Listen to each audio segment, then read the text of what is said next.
Hari ini kita akan belajar bersama-sama tentang farmakoterapi asma. Nah, sebelum kita mempelajari asma itu sendiri, kita refresh dulu anatomi saluran nafas. Nah, mulai dari hidung, rongga hidung, faring, epiglotis, laring, trakea, kemudian ke bawah bronkus, bronkiolus, alveoli, pleura, dan diafragma. Nah, di mana organ yang nanti terserang asma adalah di bronkus dan bronkiolus. Bronkus dan bronkiolus. Nah, kita lanjut. Apa itu asma?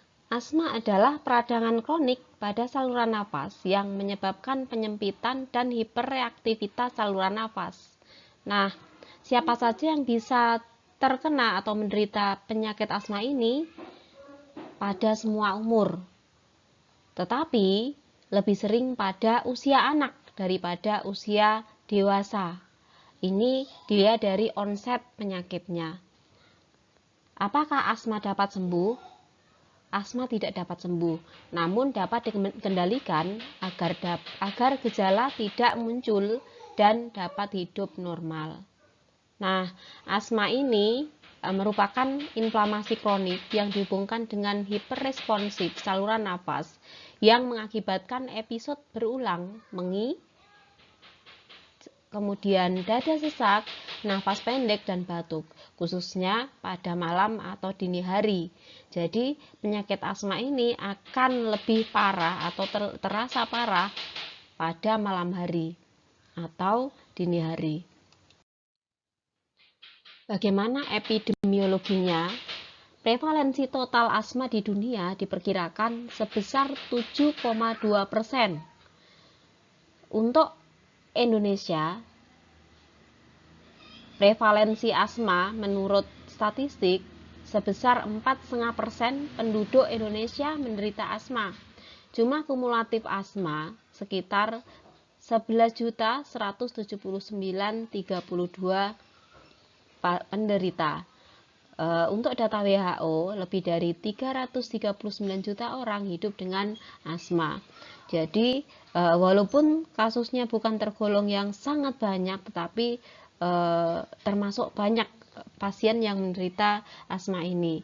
Apalagi untuk negara-negara berkembang, ternyata kasusnya lebih banyak, 8-10 kali lipat daripada negara maju.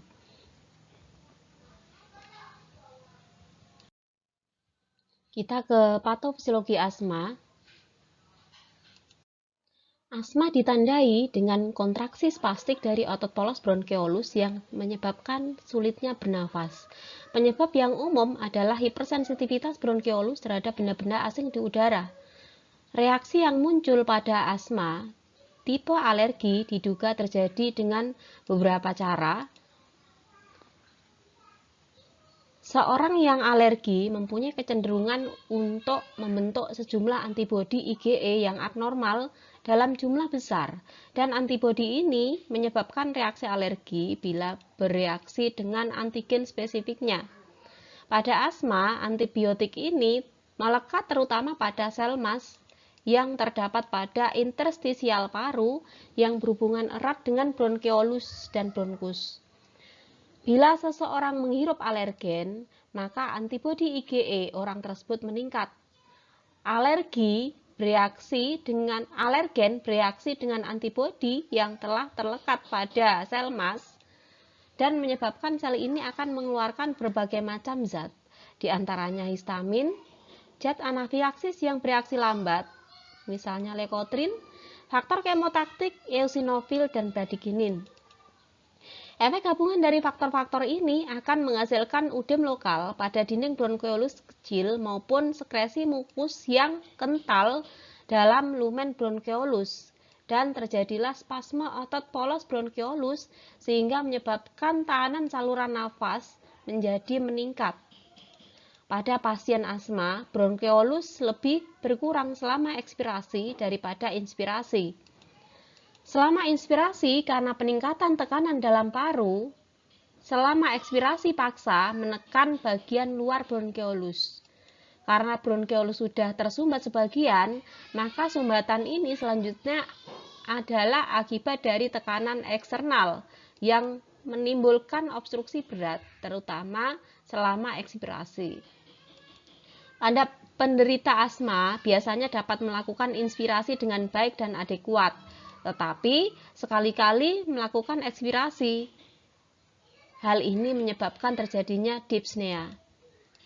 Kapasitas residu fungsional dan volume paru menjadi sangat meningkat selama serangan asma akibat kesulitan mengeluarkan udara ekspirasi dari paru. Hal ini dapat menyebabkan barrel chest, yaitu suatu kondisi di mana dada tampak membesar sebagian. Nah, pada kasus asma, terjadi inflamasi pada saluran nafas, baik bagian atas maupun bawah, terutama pada bronkus dan bronkeolus. Kemudian terjadi bronkokontriksi pada bronkus, perubahan struktur jaringan saluran nafas, dan hiperaktivitas bronkus. Nah, manifestasi kliniknya adalah batuk, mengi, dan sesak nafas. Jadi, patofisiologi asma ini sebenarnya sama dengan reaksi hipersensitivitas tipe 1 lainnya, yaitu ketika alergen masuk ke dalam saluran nafas, bertemu dengan sel dendritik pada permukaan bronkeolus, di mana sel dendritik ini selanjutnya berperan sebagai episi atau antigen presenting cell dan menyerahkan antigen kepada T helper 2 atau TH2.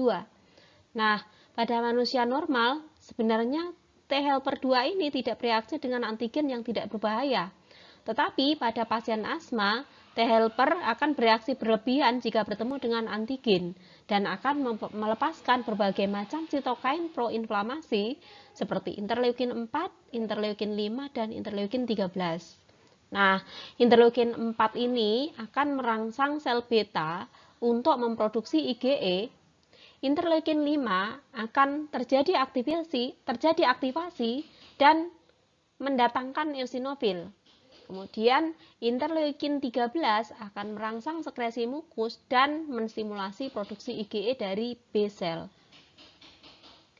Reaksi inflamasi pada asma ada dua macam respon, early respon dan late respon. Pada fase early, reaksi yang muncul yang dominan adalah bronkokonstriksi, sekresi mukus berlebih, vasodilatasi yang mengakibatkan peningkatan permeabilitas vaskular. Kemudian, pada fase late akan terjadi perekrutan sel yang berperan pada proses inflamasi, seperti eosinofil, sel mast, sel T yang masing-masing akan melepaskan mediator inflamasi.